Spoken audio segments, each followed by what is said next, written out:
153 సబ్స్టేషన్లు. నాటి కాంగ్రెస్ పాలనలో హైదరాబాద్ నగరంలో 4 గంటల కరెంటు కోతుండే. మేము వచ్చిన తర్వాత క్వాలిటీ పవర్ 153 సబ్స్టేషన్లు కట్టినాం ఒక హైదరాబాద్ నగరంలో.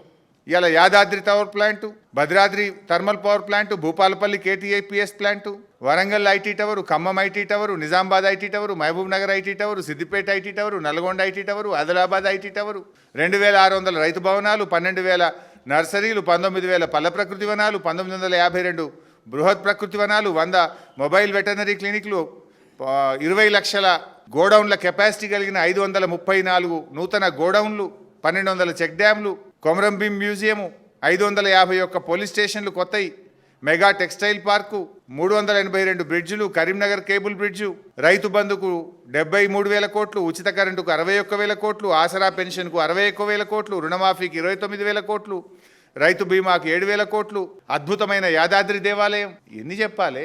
ఏం చేయలేదంటూ నువ్వు మాట్లాడంగానే అన్ని మాయమైపోతాయా?